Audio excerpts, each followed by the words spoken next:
하나님의 은혜가 여러분들 가운데 함께 하시기를 주님의 이름으로 축복합니다.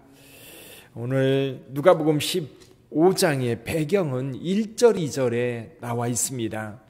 비유가 세 가지가 기록되어 있는데요. 이 세 가지 비유를 하게 된 계기는 여기 1절과 2절, 즉 1절에 모든 세리와 죄인들이 말씀을 들으러 가까이 나오니 바리새인과 서기관들이 수군거려 이르되 이 사람이 죄인을 영접하고 음식을 같이 먹는다 하더라. 이것이 배경이 되어서 거기 지금 이 비유를 듣는 사람들은 아마 여기 세리들, 죄인들, 또 한 부류는 바리새인들, 서기관들입니다. 자, 이 두 부류의 사람들이 지금 예수님 앞에 있고요. 예수님께서 이 세 가지 비유를 말씀하십니다. 첫 번째 비유는 목자죠, 목자. 이 목동이 양 100마리가 있는데 이 100마리 중에 한 마리를 잃어버렸을 때에 그 목자는 그 잃어버린 양을 위해서 어떻게 행동하겠는가? 99마리를 들에 두고 그 잃어버린 양을 찾아 언제까지요? 찾을 때까지. 여기 찾을 때까지 찾아서 돌아옵니다. 그리고 그 찾은 양 때문에 너무나도 즐거워서 집에 와서 그 벗과 이웃을 불러 모으고 나와 함께 즐기자 나의 잃은 양을 찾아내었노라 하리라. 두 번째 비유는 여인에 대한 이야기입니다. 누가복음의 특징 가운데 한 가지가 뭐냐면 남자가 나오면 여자가 나옵니다. 이게 거의 이렇게 틀처럼 되어 있어요. 예를 들면 사가랴가 나오면 엘리자벳이 나오고요. 그리고 여기서도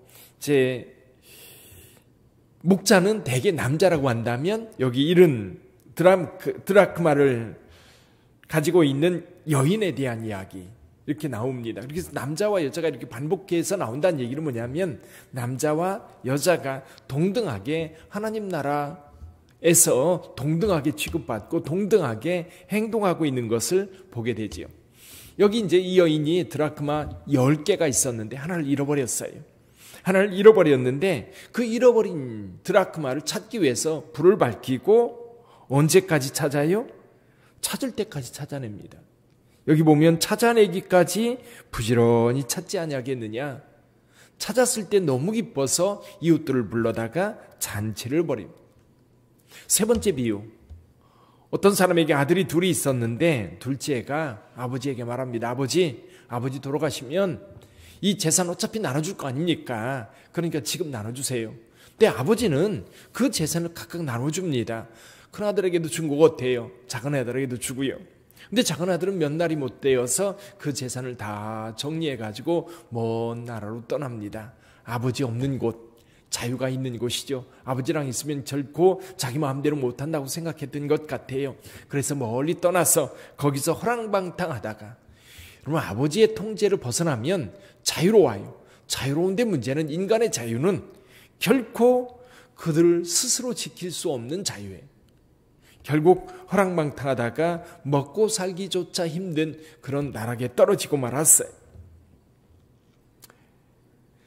게다가 그 나라 흉년이 들어서 비로소 궁핍한지라 한 사람에 붙여 사는데 그 사람이 들에 나가서 돼지를 키우려고 보냈는데 돼지에게 주는 쥐염 열매로 배를 채우자 하지만 배를 채울 수가 없었어요. 주는 자가 없었어요. 그제서야 아버지를 생각하고 돌아왔다. 근데 돌아왔는데 아버지는 거리가 먼데도 아들을 금방 알아보고 쫓아가서 끌어안고 입을 맞추면서 환영을 합니다. 그리고 종들에게 말해요. 가서 가장 좋은 옷을 골라내고 그리고 그를 입히고 손에 가락지를 끼우고 살찐 송아지를 잡아 잔치를 벌이자. 그리고 큰 잔치가 벌어집니다. 자, 이 내용을 이렇게 보면 몇 가지 우리가 정리되는 것이 있어요. 그 중에 한 가지는 뭐냐면 잃어버렸을 때 잃어버린 것에 대해서 찾기까지 찾아낸다는 겁니다. 무슬림들, 이슬람 학자들은 기독교를 비판할 때 여기 잃어버린 아들에 대한 비유를 가지고 많이 비판을 한다고 그래요. 그 내용이 뭐냐 했더니 아버지는 아들을 찾아가지 않는다는 거지요. 근데 사실은 무슬림들은요, 그 알라 신은 내버려두는 신이거든요. 근데 여기서 아버지는 아들을 찾아가지 않고 집에 있다는 겁니다. 비판을 한다고 그래요. 그런데 아버지는요, 아들이 돌아오기까지 밤잠 못 잡니다. 동일한 마음이에요. 찾아다니는 것과 그 이상으로 사실은 아들을 간절히 기다리고 있습니다. 근데 이 아들은 찾아서 데리고 오면 집에 붙어 있지 않습니다. 떠나갑니다. 그래서 아버지는 그가 돌아올 때까지 기다리고 있어요. 어쨌거나 이 세 개의 비유를 통해서 우리에게 말씀해 주는 첫 번째 것은 뭐냐면, 여러분, 이 목자나 이 여인이나 아버지는 잃어버린 것을 찾을 때까지 쉬지 않는다는 겁니다. 근데 이게 누구예요? 우리 하나님이신 거예요. 우리 하나님께서는 죄인 한 사람이 돌아오기를 이렇게 간절히 기다리세요. 그리고 찾아요. 여기 양을 찾는 목자, 잃어버린 드라크마를 찾는 이 여인 뿐만 아니라 기다리는 아버지, 사실은 그 간절함은 이 셋 다 조금도 부족하지 않아요. 동일합니다. 동일하게 우리를 찾고 계시는 우리 하나님을 보게 됩니다. 두 번째는 하나님께서요, 찾을 때까지 찾아요. 찾다가 적당히 포기하지 않습니다. 찾을 때까지 찾아요. 이게 우리 하나님이십니다. 그래서 베드로는 우리에게 이렇게 말씀하셔요. 우리 하나님께서 한 사람이 돌아오기를 간절히 기다리시는데 어떻게 기다리셔요? 하루가 천년같이, 천년이 하루같이 기다리시는 분. 그게 바로 우리 하나님이신 거예요. 왜냐면요, 여기 잃은 양, 이 양은 돌아다닙니다. 돌아다니는데 돌아다니다 보면 위험에 빠져요. 맹수에게 잡혀먹기도 하고, 그리고 이 양은 낭떠러지라든지 이런 분별력이 부족하고요. 눈이 어두워서 인도하지 않으면 낭떠러지에 떨어져 죽기도 하고요. 그래서 이 양은 누군가가 살펴줘야 되는데 살펴주는 목자가 없는 양은 죽은 거나 마찬가지예요. 그래서 이 목자는 찾을 때까지 찾아내는 거예요. 왜냐하면 목자가 찾지 않으면 죽음이거든요. 그 양은 끝나는 거예요.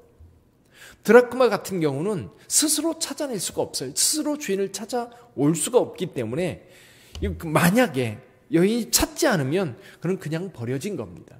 그냥 잊혀져 버리는 거예요. 결국 이 여인도 목자도 찾을 때까지 찾습니다. 또 아버지도 아들이 돌아올 때까지 결코 마음을 놓지 않고 밤잠 설치면서 기다립니다. 또 한 가지 이 비유를 통해서 볼 수 있는 한 가지는 뭐냐면 돌아왔을 때의 기쁨이에요. 이게 천국의 기쁨이거든요. 이 기쁨. 그래서 예수님께서는 7절에서 이런 말씀을 하세요.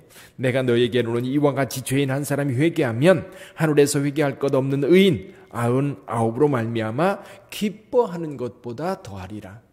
한 영혼이 돌아왔을 때, 잃어버린 그것을 찾았을 때 얼마나 기쁜지 항상 그 끝에는 잔치가 있는 것. 잔치가 있는 것. 기쁨의 잔치. 근데 여기 한 가지 이 아들의 비유, 잃어버린 아들의 비유, 탕자의 비유에서 이제 큰아들에 대한 이야기가 잠깐 나옵니다. 큰아들. 자, 큰아들은 아버지의 명을 어김이 없이 아버지의 명을 따라 일을 하고 아버지를 떠나지도 않고 얼마나 열심히 살았는지.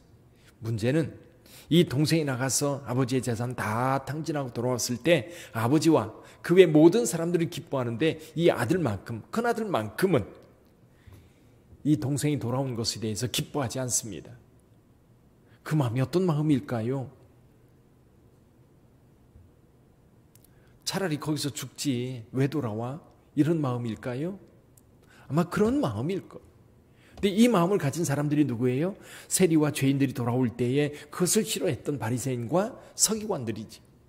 사실은 형제로서 가장 먼저 뛰쳐나가서 환영하고 맞이해야 될 형인데, 근데 이 형제가 죽음의 계곡에서 돌아왔을 때에 그를 기뻐하는 것이 아니라 오히려 그것을 싫어하고, 그 싫어함이 누구에까지? 아버지에 대한 원망까지 나오고 있는 거예요.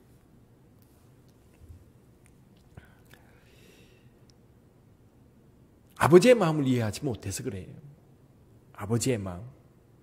그리고 동생은 경쟁 상대로 생각하고 있지 결코 형제라고 하는 생각을 이 형은 하지 않고 있는 겁니다. 내 동생이 돌아와야 되고 구원받아야 된다고 하는 그런 마음이 아니라 오히려 아버지의 재산을 축내는 그런 못된 동생으로만 생각하는 거죠. 그러나 아버지의 마음은요, 똑같습니다. 집에 있는 아들이나 밖에 있는 아들이나, 그리고 집에 있는 아들, 그렇게 원망, 불평을 가지고 있으면서 표현하지 않는다 할지라도 그 아들도 역시 아버지의 아들이에요. 아버지가 말합니다. 이것이 다 내 것 아니냐. 내 것이 내 것이고 내 것이 내 것 아니냐. 내가 원하는 대로 할 수 있지 않냐. 여러분, 아버지 안에서 이 풍요로움을 누리지 못한다고 한다면 그것도 또한 잃어버린 탕자인 거예요. 그래서 어떤 분은 이렇게 표현을 하더라고요. 집 나간 탕자, 집 안에 있는 탕자. 동일한 탕자인 거예요. 아버지의 그 마음을 이해하지 못하고 아버지의 그 풍요로움을 이해하지 못하고 그리고 그 아버지 안에서 살면서도 늘 불평과 불안 또 부족함 가운데 살아가고 있다면 그는 잃어버린 탕자일 뿐이라는 거지. 그러니까 집 안에 있는 탕자, 집 밖에 있는 탕자. 우리는 탕자가 아니라 아버지의 자녀로 살아가야 되는 거. 그러니까 이런 양, 또 이런 은선, 이런 아들. 그건 뭐냐면 주인 안에서 평안을 누리고 주인 안에서 잃어버린 바 되지 아니하고 그 사랑 안에, 그 풍요로움 안에, 그 기쁨 안에 살아가는 그것이 바로 예수께서 우리 가운데 오셔서 전하는 이 복음인 것이에요. 오늘도 여러분 하루를 살아갈 때 잃어버린 자로 사는 것이 아니라 하나님께 찾은 바 된, 그래서 하나님 안에서 그 풍요로움, 그 기쁨, 그리고 그 감사함이 가득 채워져 있는 그런 하나님의 자녀로 사시기를 주님의 이름으로 축원합니다. 기도하겠습니다.